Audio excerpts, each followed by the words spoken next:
नमस्कार। आज के इस वीडियो में हम कक्षा 10वीं 2018 के जो हिंदी में 3 सेट आए थे उन तीनों सेटों के बारे में यहाँ पे हम चर्चा करेंगे। ए सेट, बी सेट, सी सेट।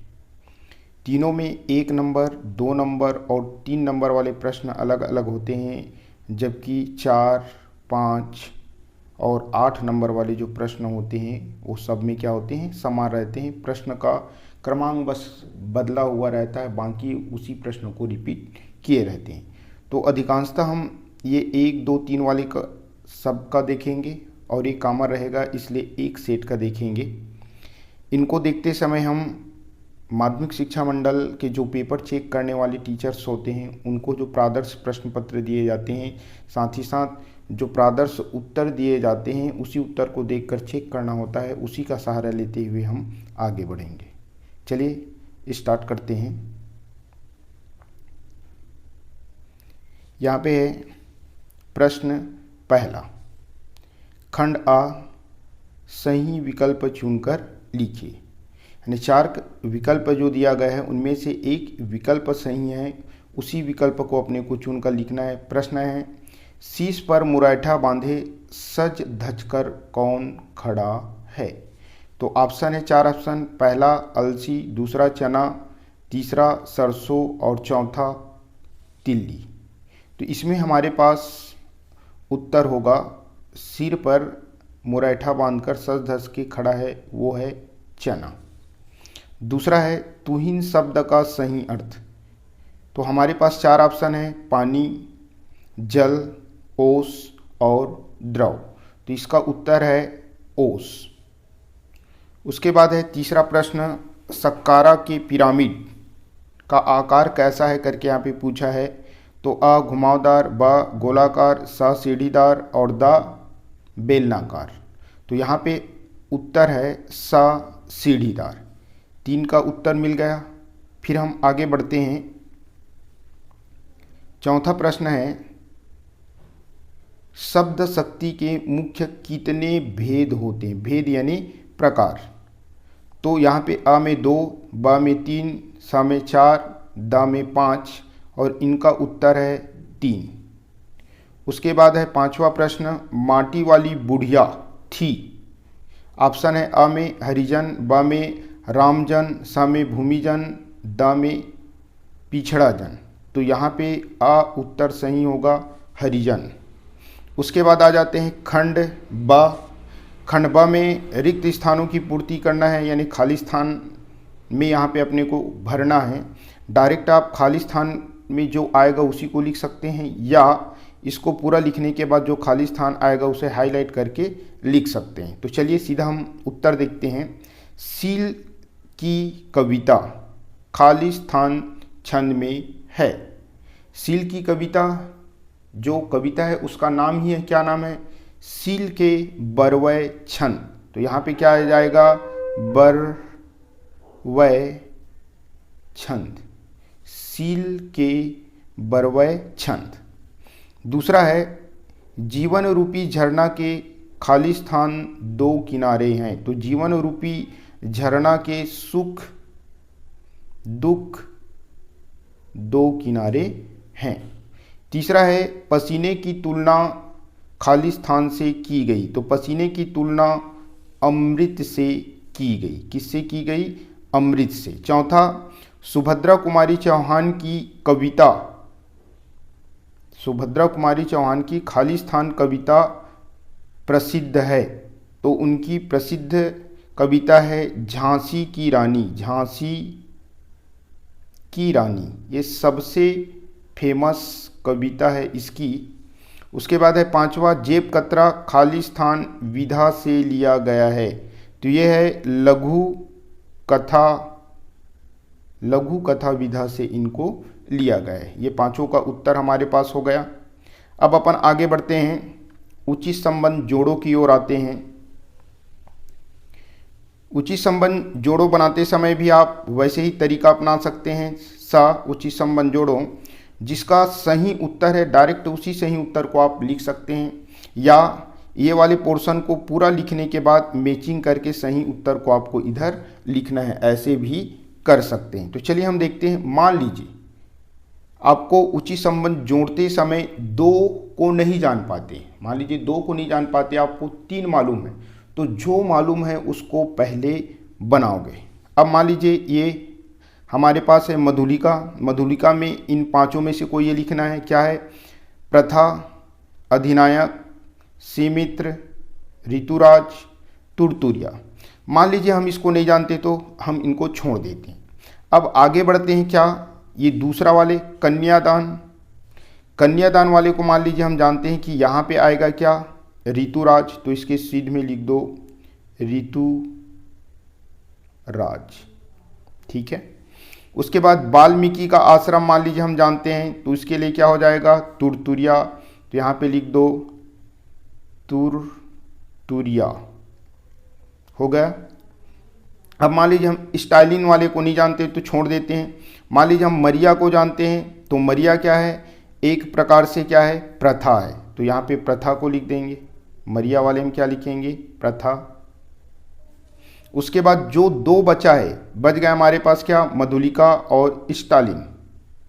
मधुलिका का संबंध एक कन्या शब्द आया, तो ये कन्या से पता चल रहा है सीमित्र की कन्या, क्योंकि मधुलिका जो है स्त्रीलिंग में है, तो यहाँ पे हमारे पास क्या चला जाएगा? पहला में सिंह मित्र की कन्या, ऐसे कुछ चीज़ स्वतः ही पता चल जाता है। स्टालिन क्या है? तो ये बचा है, वो आ जाएगा इसके जगह में, क्या आ जाएगा? अधिनायक, क्या आ जाएगा? अधिनायक। इस प्रकार से ये भी हुआ। अब आगे बढ़ते हैं, 2 अंकों के प्रश्न में चलते हैं। यह है जो शिक्षक लोगों को पेपर चेक करते समय दिया जाता है, वही चीज़ें यहाँ पे है। देखिए ये सब उत्तर हम आप लोगों को बता चुके हैं। सही विकल्प में चना, ओ सीढ़ीदार, उसके बाद है 3 हरिजन, बरवय, सुख दुख, अमृत, झांसी की रानी, लघु कथा, ये दिया जाता है, इसी के अनुरूप हल करना होता है। अब आ जाते हैं कौन सा? प्रश्न क्रमांक 2 से लेकर 11 तक देखेंगे। 11 जो है आपका 4 नंबर वाले हैं, 10 तक यहाँ पे हम देखेंगे। तो 2 नंबर का प्रश्न है 2 अंकों वाले, बगुला किस वर्ग का प्रतीक है? इनकी विशेषता लिखिए। तो बगुला जो है किस वर्ग का प्रतीक है? बगुला समाज के लालची, स्वार्थी और छल कपटी वर्ग का प्रतीक है। ये लोग मधुर भाषी, कपटी रहते हैं, अपनी प्रकृति में स्वार्थ से वशीभूत होते हैं। वर्तमान समाज में ऐसे लोगों की अधिकता है। ये उत्तर है, यहाँ पे लिखा गया है, देखिए थोड़ा सा आपको दिख रहा है। बगुला समाज के लालची, स्वार्थी और छल कपटी वर्ग का प्रतीक है, ऐसे करके इधर उत्तर भी हमारे पास मिलेगा। उसके बाद 2 प्रश्न है, मजदूर को लेखक ने जीवनबद्ध श्रम शक्ति की इकाई क्यों कहा है? तो यहाँ पे आपको याद रखना है कि जिस प्रकार या जिस तरह लंबाई का मात्रक मीटर है, द्रव्यमान की मात्रक यानी भार वाली चीज़ का मात्रक किलोग्राम है, द्रव्य की मात्रक लीटर है, जो तरल पदार्थ है उसको लीटर से मापते हैं, उसी प्रकार श्रम की माप मजदूर है। श्रम को प्रति मजदूर के हिसाब से मापे जाने के कारण मजदूर को जीवनबद्ध श्रम शक्ति की इकाई कहा गया है। मजदूर जीवन पर्यंत काम से जुड़ा रहता है। ये 3 का उत्तर हो गया। फिर अपन देखते हैं चौथा है हमारे पास, माटी वाली का कंटर किस प्रकार का था? माटी वाली का जो कंटर है वो किस प्रकार का था? तो माटी वाली का कंटर जो है टीन का था, जो ऊपर के ढक्कन को काट कर बनाया गया था। ऊपर खुला होने के कारण से लाल मिट्टी भरने और उसको खाली करने में आसानी होती थी। ये हुआ। 5वां, वीर नारायण सिंह जंगलों की ओर क्यों चले गए? वीर नारायण सिंह स्मिथ के अधिक सैन्य बल को रोकने में असमर्थ पाया अपने आप को। अतः वे जंगलों की ओर चले गए। यानी स्मिथ के जो सैनिक बल थे, सैन्य बल थे, बहुत अधिक थे और उनको रोकने में असमर्थ हुआ। इस कारण से विनरांसी अपने साथियों के साथ जंगल की ओर चले गए ताकि मौका मिलने पर पुनः आक्रमण कर सके। उसके बाद है 6वां प्रश्न, क्या है? सगुण भक्ति धारा के 2 कवि का नाम लिखकर उनकी एक एक रचना लिखिए। सगुण भक्ति धारा जिसमें कृष्ण भक्ति और आपका राम भक्ति दोनों आ जाते हैं, तो दोनों का लिख सकते हैं। तो जैसे हम लिखना चाहेंगे सगुण में, तो पहला सूरदास जिसकी रचना है सूरसागर, दूसरा तुलसीदास जिसकी रचना आपके घरों घरों में मिलते हैं, हर घर में रहते हैं हिंदू धर्म के लोगों के यहाँ, वो है रामचरितमानस, मीराबाई राग गोविंद। तो कोई 2 लिखेंगे और एक एक रचना, तो पूरे में पूरे आपको 2 अंक मिलेंगे।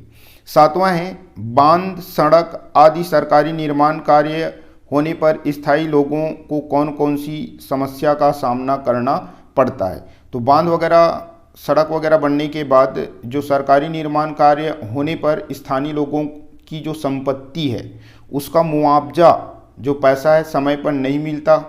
साथ ही साथ कृषि जमीन व रहने की उनकी ज़मीन जो है छीन जाती है और अफसर जो है जनता का ख्याल नहीं रख पाते। ये इनका उत्तर हो जाएगा। उसके बाद है 8वां, सुआ नृत्य के समय टोकरी में भरे धान के ऊपर सुआ रखने का क्या आशय है। तो सुआ नृत्य के समय महिलाएं क्या करते हैं? महिलाएं बांस की टोकरी में धान के ऊपर सुआ अर्थात तोते की प्रतिमा रख देती है। सुआ को छत्तीसगढ़ी लोकगीतों में जो कबीरदास जी की हंसा है उसी की तरह उसे भी आत्मा का प्रतीक माना जाता है। यही अर्थ है कि महिलाएं तोते की प्रतिमा के चारों ओर वृत्ताकार आकृति बनाकर नाचती व गाती है। वे अपनी पीड़ा को सुआ गीत के माध्यम से प्रकट करती है। तो इस प्रकार से हमारा ये 8वां हुआ। 9वां में क्या बोला गया है? भाई रे ऐसा पंथ हमारा। कविता में दादू ने पंथ के बारे में क्या क्या बताया? दादू ने अपने पंथ के बारे में क्या क्या बताया? तो यहाँ पे हमारा उत्तर हो जाएगा, दादू ने पंथ के बारे में बताया कि हमारे पंथ का आधार एक है, यानी एक ईश्वर को ही मानते हैं, कोई द्विपक्ष नहीं है, इसमें वाद विवाद नहीं होते, संसार में सर्वप्रिय है, यानी सभी को प्रिय है, सभी को समान दृष्टि से देखते हैं, सबको अभिव्यक्ति की स्वतंत्रता है, दुश्मनों से विहीन इस पंथ में तेरा मेरा, इसका उसका, तू मैं नहीं होता। ऐसे भाव ब्रह्मा से भी प्यारा होगा। तुर्क हिंदू कोई भी हो, सब मालिक एक ही होता है, यानी चाहे हिंदी हो चाहे मुसलमान हो, सबका मालिक सबका भगवान क्या होता है? एक ही होता है। ऐसे दादू पंथ के लोगों का कहना था। उसके बाद आता है 10वां, छायावाद किसे कहते हैं, इसकी 2 विशेषताएं लिखिए। ये 3 नंबर तक का जो रहेगा वही कंप्लीट, उसके बाद 4 वाले कॉमन होते हैं। तो यहाँ पे हमारे पास क्या हो जाएगा, छायावाद किसे कहते हैं, यानी मानव अथवा प्रकृति के सूक्ष्म किंतु व्यक्त सौंदर्य में आध्यात्मिक छाया का भाव छायावाद कहलाता है। जो मानव हैं या प्रकृति के बारे में जब वर्णन किया जाता है तो वहाँ पे उनके सौंदर्य में आध्यात्मिकता छाया का अब भाव होता है, उसी को छायावाद कहते हैं। या और कह सकते हैं क्या, स्थूल के प्रति सूक्ष्म का विरोध ही छायावाद है। इसकी 2 विशेषता का लिखेंगे तो पहला क्या हो जाएगा, प्रकृति का चेतनात्मक व मानवीय वर्णन, दूसरा नारी सौंदर्य का सूक्ष्म चित्रांकन, तीसरा वेदना निराशा की भावना की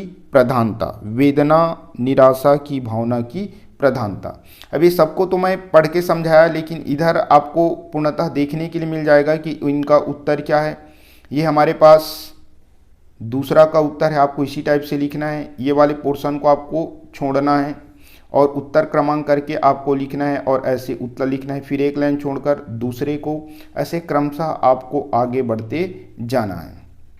तीसरा का हो गया, चौथा, फिर 5वां, फिर छठवां, उसके बाद है सातवां, आठवां।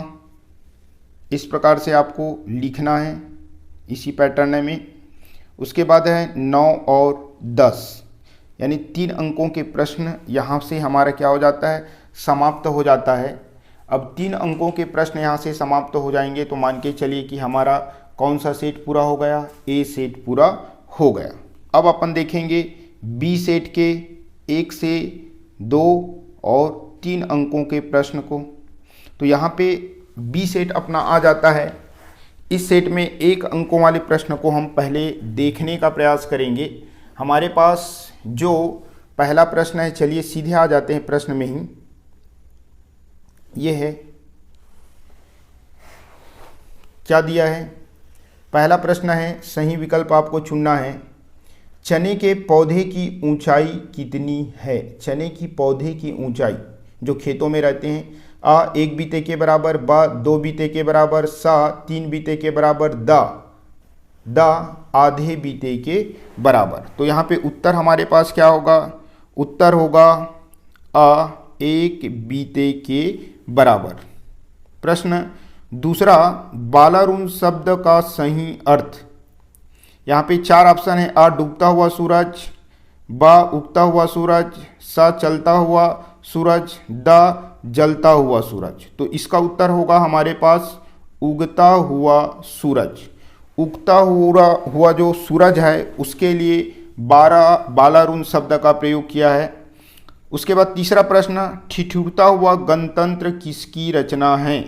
आ रामधारी सिंह दिनकर, बा केदारनाथ अग्रवाल, सा हरिशंकर परसाई, द सुभद्रा कुमारी चौहान। तो इसका सही उत्तर है कौन सा, सा।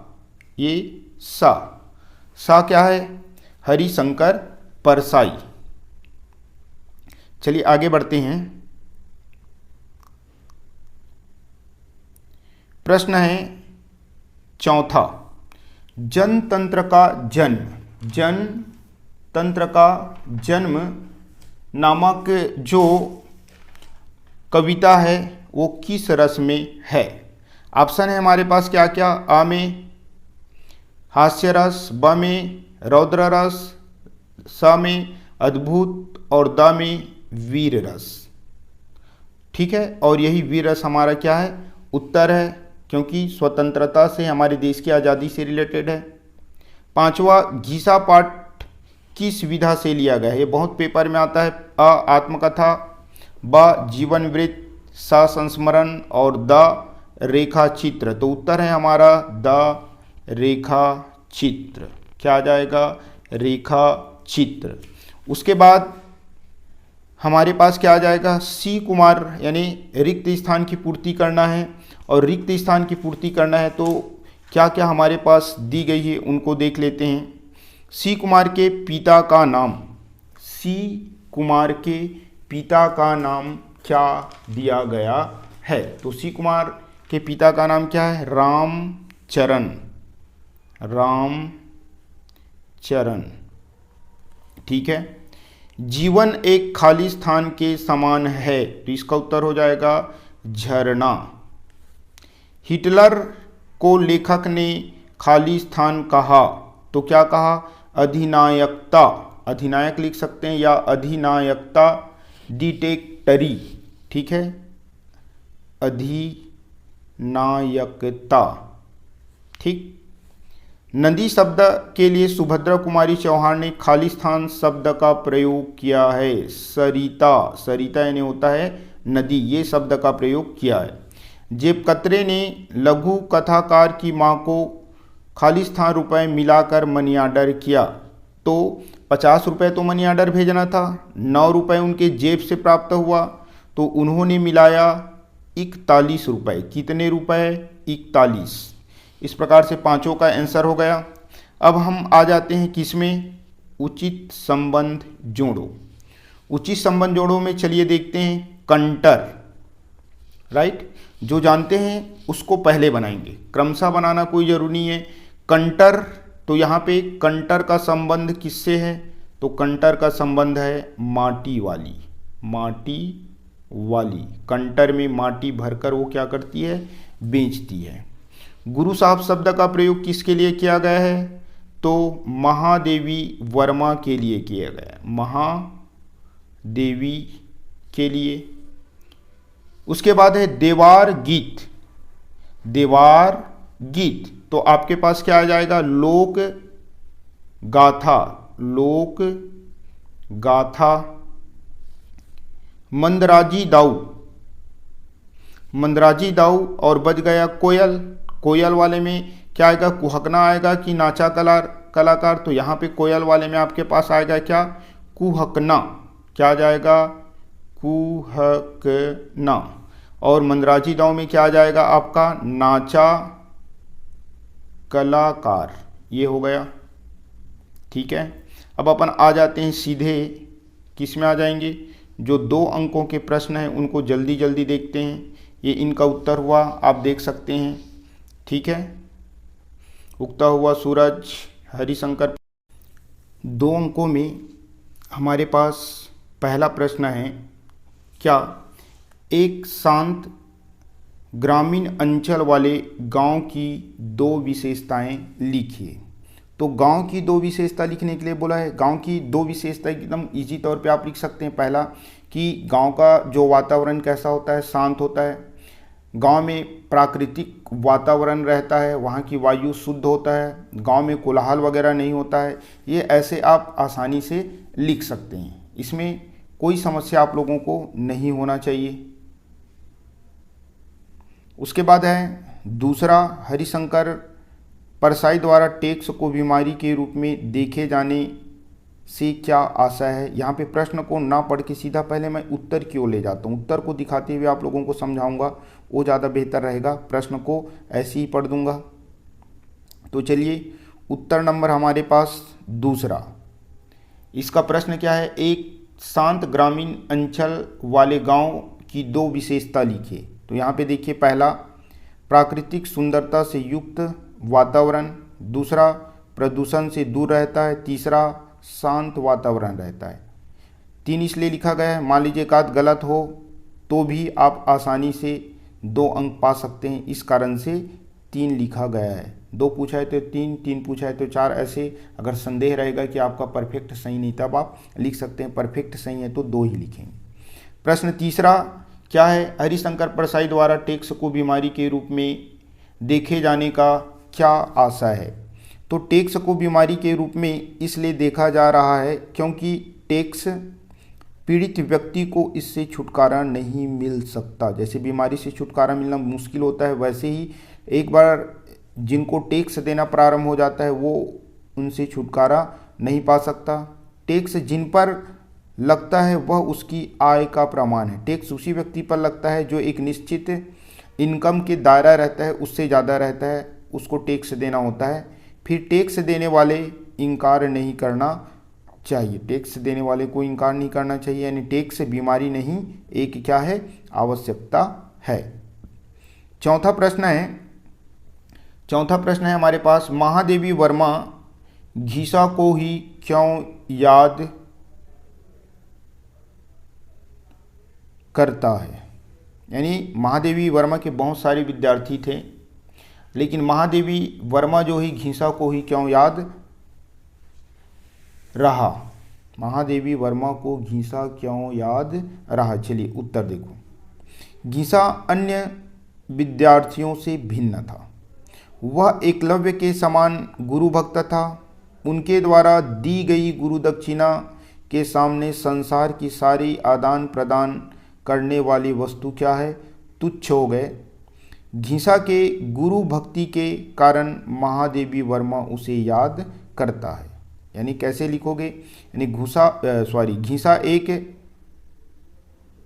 महान विद्यार्थी था, एकलव्य के समान गुरु भक्त था, ठीक है।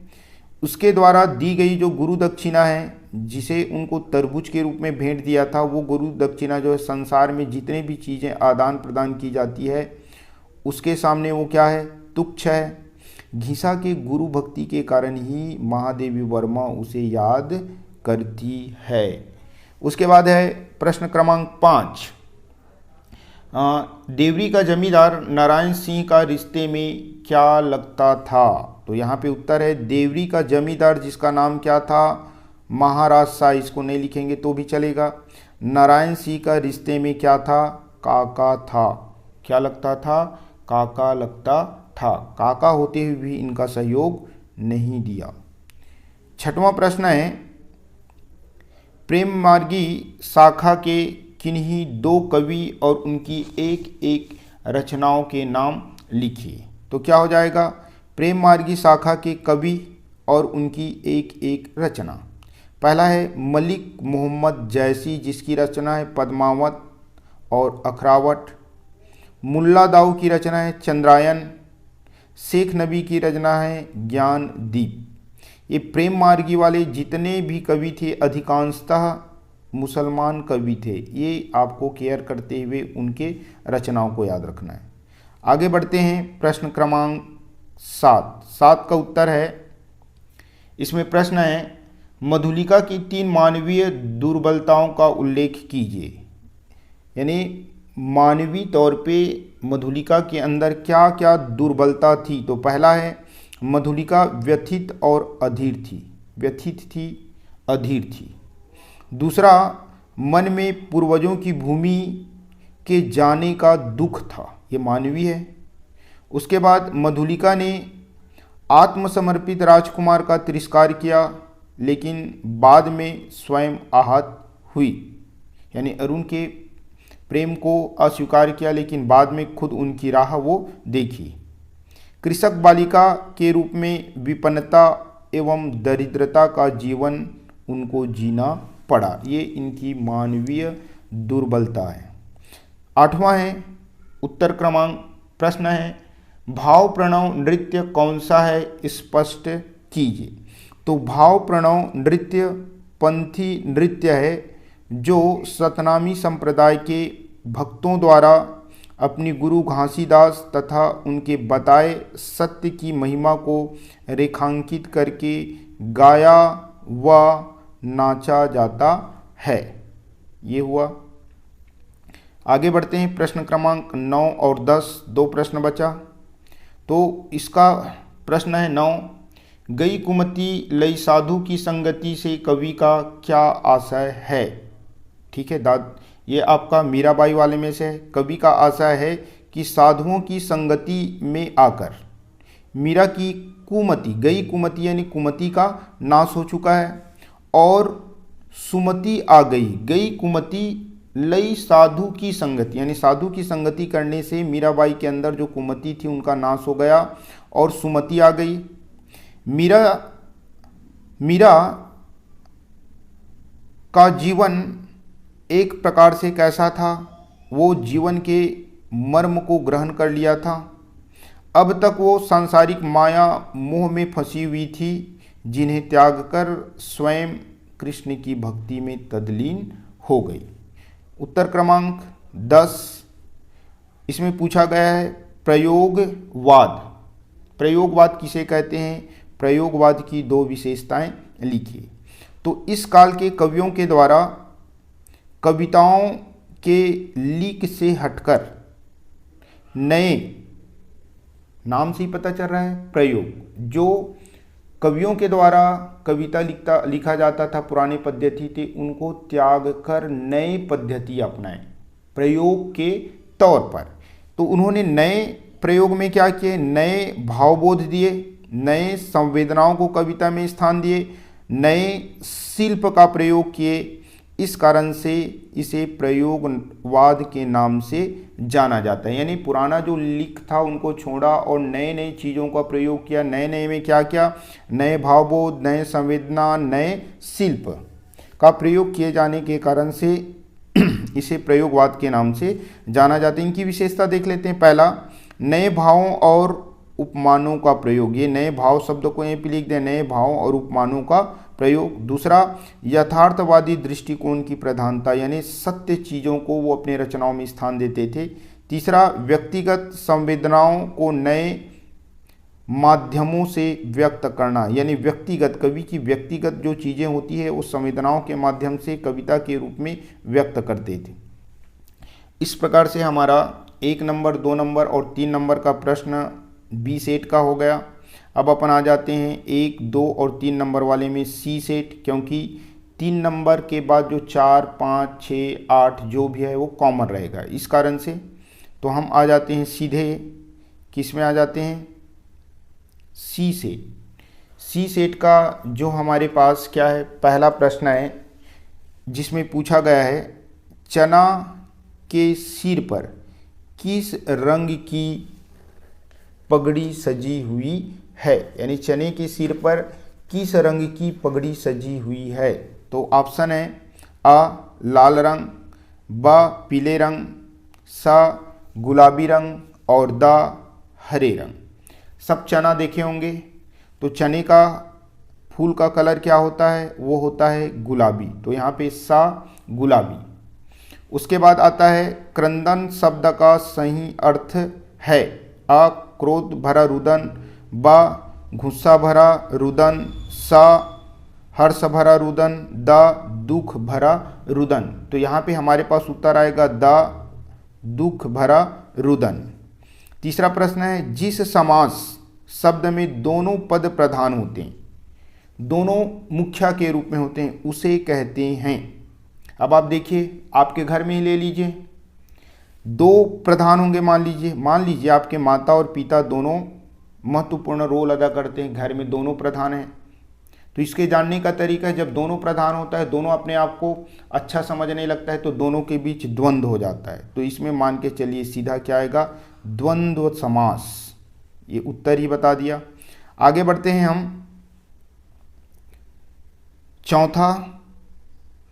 चौथा में है जनतंत्र का जन्म किस शब्द गुण की कविता है। कौन से शब्द गुण का, इससे पहले अपन देखे थे कौन सा रस है, तो वीर रस। अगर वीर रस है तो मान के चलिए वहाँ पे कौन सा गुण होगा, ओज गुण। जानने का तरीका क्लियर कर लो, वीर रस रहेगा तो कौन सा गुण, ओज गुण। 5वां, अरुण किस देश का राजकुमार था। अरुण किस देश का राजकुमार था, अ कौशल प्रदेश, ब मगध राज्य, स श्रावस्ती और द पाटलिपुत्र। तो अरुण कहाँ का राजकुमार था, तो आपको क्या लिखना है, कौन से नंबर का प्रश्न है, 5वां, तो आपको लिखना है मगध राज्य। खाली स्थान में आ जाते हैं। चंदा असमन सूरज कस्तन में खाली स्थान अलंकार है, तो इसमें है उपमा। कई बार आ चुका है ये पेपर में, ये उपमा अलंकार।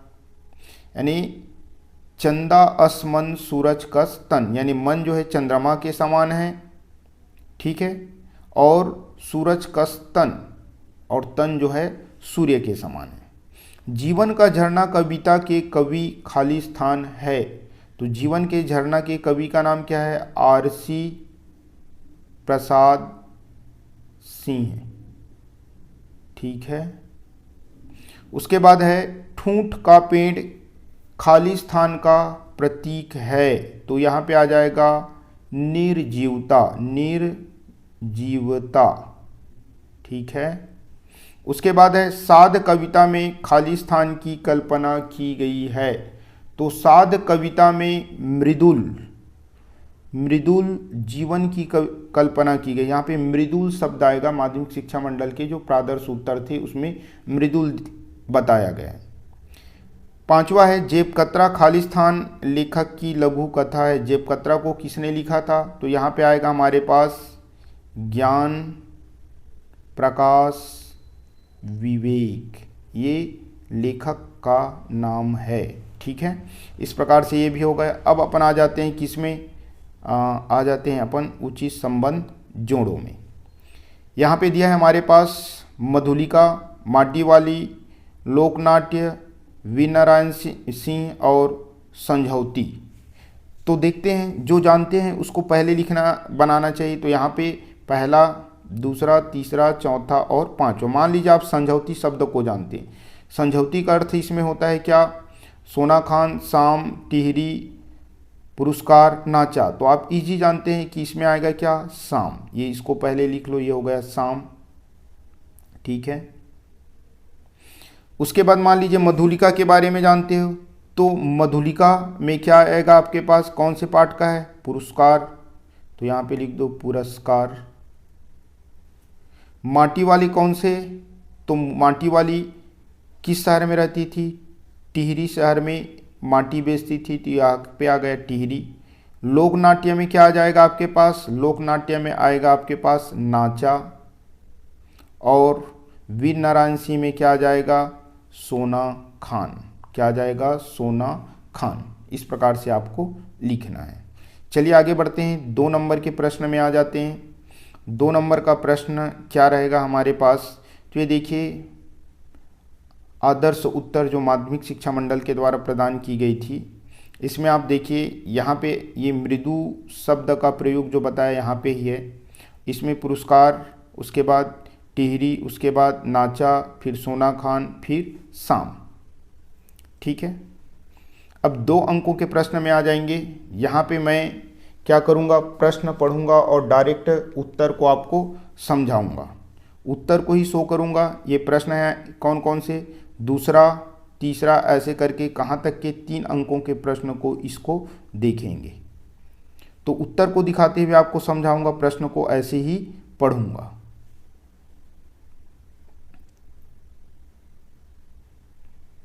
तो चलिए ये माध्यमिक शिक्षा मंडल के द्वारा दिए गए मॉडल जो उत्तर है उनका उत्तर देखते हैं।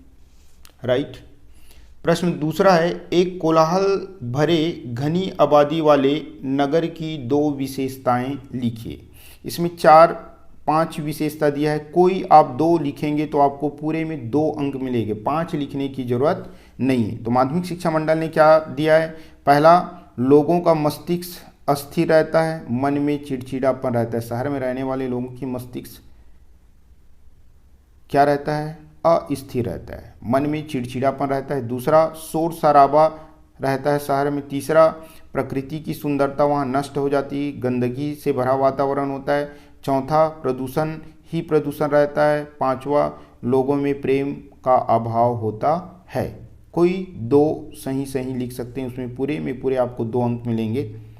प्रश्न तीसरा का उत्तर, प्रश्न तीसरा है, जगत का सबसे विराट जनतंत्र किसे कहा गया है। तो जगत यानी यहाँ पे क्या हो जाएगा, जगत का सबसे बड़ा विराट जनतंत्र किसे कहा गया है, तो भारत के जनतंत्र को जगत का सबसे बड़ा विराट जनतंत्र कहा गया है, क्योंकि जनसंख्या की दृष्टि में हमारे देश एक बहुत बड़ी आबादी की, बहुत बड़ी जनसंख्या का क्या करता है, अगुवाई करता है। तो इसका उत्तर होगा, भारतीय जनतंत्र को संसार का सबसे विराट जनतंत्र कहा गया है।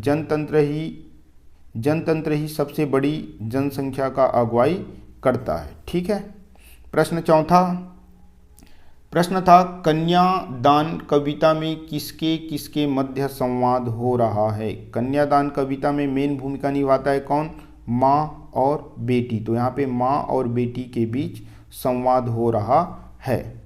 प्रश्न पांचवा का उत्तर, प्रश्न है, वीर नारायण सिंह किस संचेतना के संवाहक थे।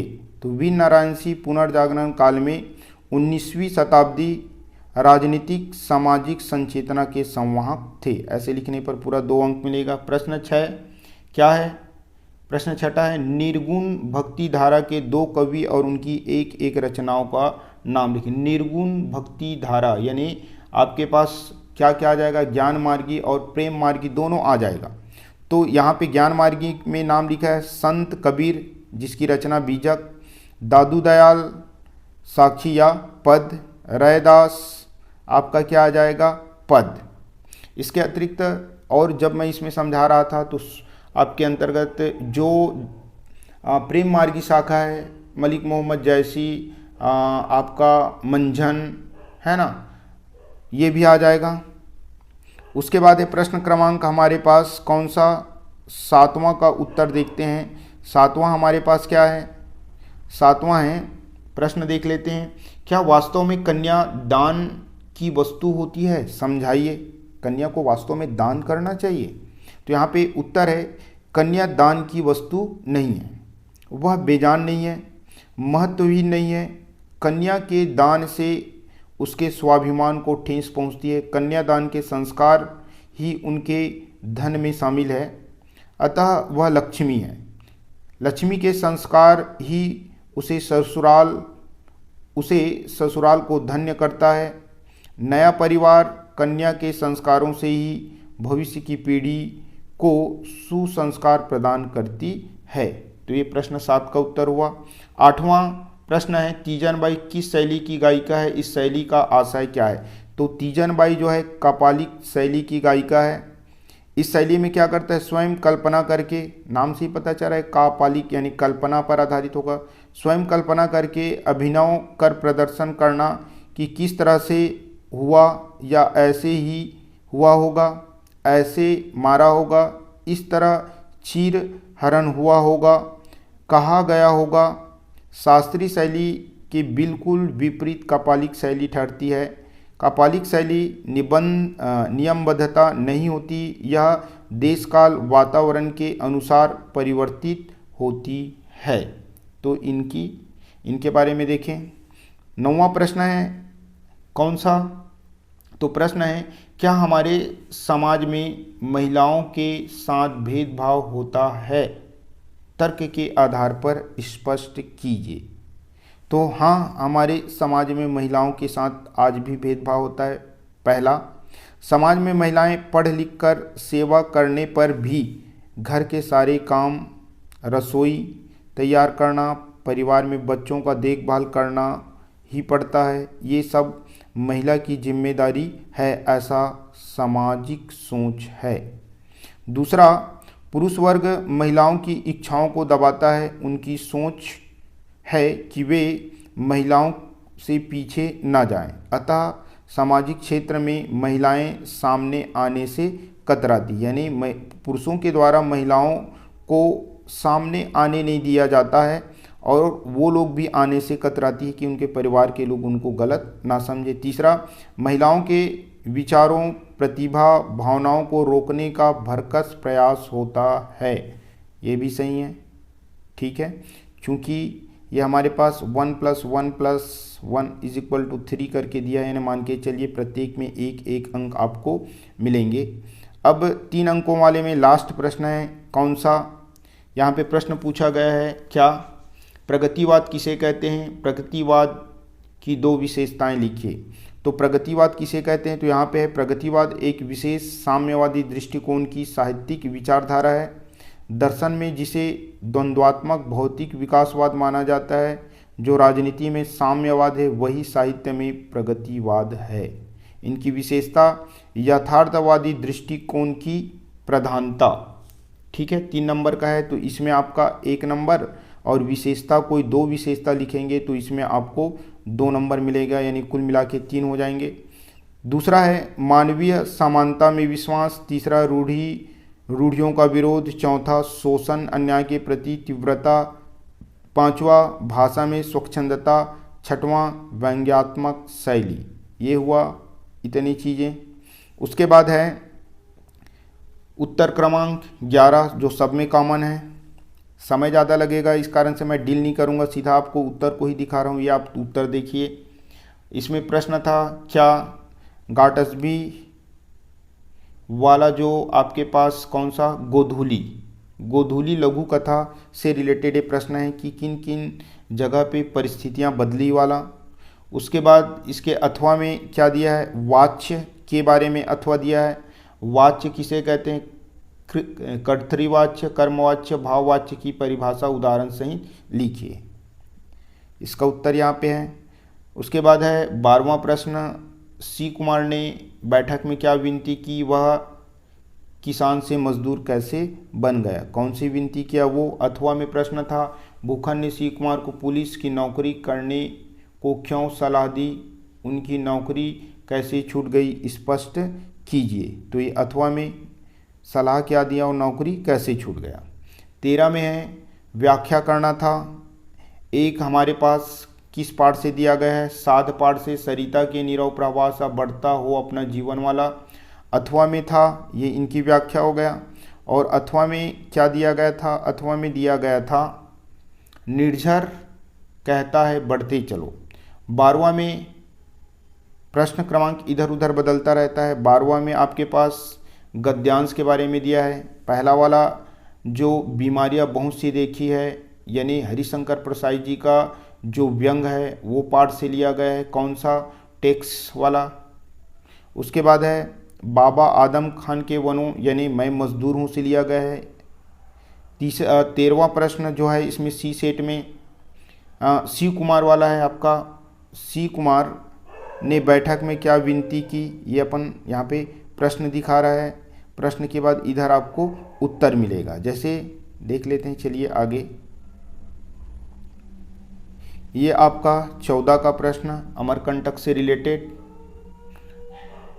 ठीक है।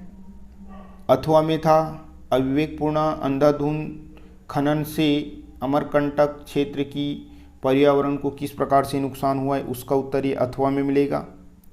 15 में व्याख्या था आपका अपनी अपनी बीमारी वाले हरिशंकर प्रसाद जी का।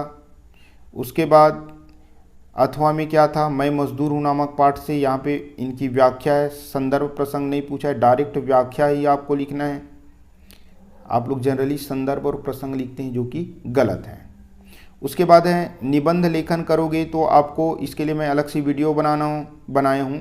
प्रारूप में 1 नंबर देना होता है, जो प्रस्तावना लिखते हैं उसमें 1 नंबर, बीच में जो 4 टॉपिक डाल के वर्णन करोगे उसमें 4 नंबर और उपसंहार में 2 नंबर।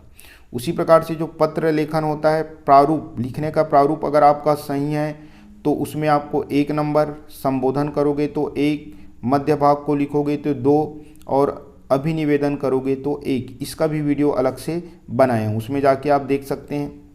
चलिए इनका पैटर्न अभी यहाँ पे। उसके बाद अपठित गद्यांश है, इनको पढ़ के आप यहाँ पे उत्तर है, इनको देख के आप समझने का प्रयास करेंगे, ज़्यादा समय नहीं लूँगा। उसके बाद ये आवेदन पत्र लिखने का तरीका कितनों भी कठिन आ जाए, ये चीज़ें सेवा में किसको लिखोगे वो उसमें रहता है, जैसे सचिव माध्यमिक शिक्षा मंडल रायपुर, ये प्रश्न में रहता है। विषय भी प्रश्न में रहता है, साथ ही साथ महोदय फिर ये लिखना है। आपको एक चीज़ याद रखना है, जो गलती करते हैं क्या, यहाँ पे श्रीमान लगा देते हैं, श्रीमान सचिव श्रीमान नहीं लगाना है। आगे बढ़ते हैं, देखिए ये वाला भी लिखोगे, इतना पोर्शन अगर आप लिख दोगे, यहाँ पे केवल नाम बस लिखोगे तो भी चलेगा, इनको नहीं लिखेंगे तो चलेगा। इसमें भी आपको 1 नंबर मिलता है, यानी 3 नंबर मुफ्त में मिल सकता है। अब मान लीजिए आपके पास पत्र आता है, पत्र लिखना चाहेंगे तो पत्र लिखते समय आपको सावधानी बनना है। ये पत्र लेखन है तो यहाँ पे पता, पत्र लिखने वाले का पता है ना, और यहाँ पे दिनांक लिखना होता है। उसके बाद जिसको आप पत्र लिख रहे हैं नाम अगर दिया है तो प्रिय मित्र करके मित्र का नाम सप्रेम नमस्ते, इसमें आपको 1 नंबर मिलता है। आगे वर्णन करोगे तो इसमें 2 नंबर, ठीक है। अब आगे बढ़ोगे तो आपके पास ये लिखोगे, तुम्हारा मित्र जो भी नाम दिया है इसमें 1 नंबर, और इस तरह से फॉर्मेट में लिखने के कारण बोनस में 1 नंबर, यानी आपको पूरे में 5 में 5 मिलेंगे। इस प्रकार से हमारा समाप्त होता है। वीडियो देखने के लिए आप लोगों को बहुत बहुत धन्यवाद। अच्छा लगे तो बताना, 2019, 20 और 22 का भी बनाने का प्रयास करूँगा। धन्यवाद।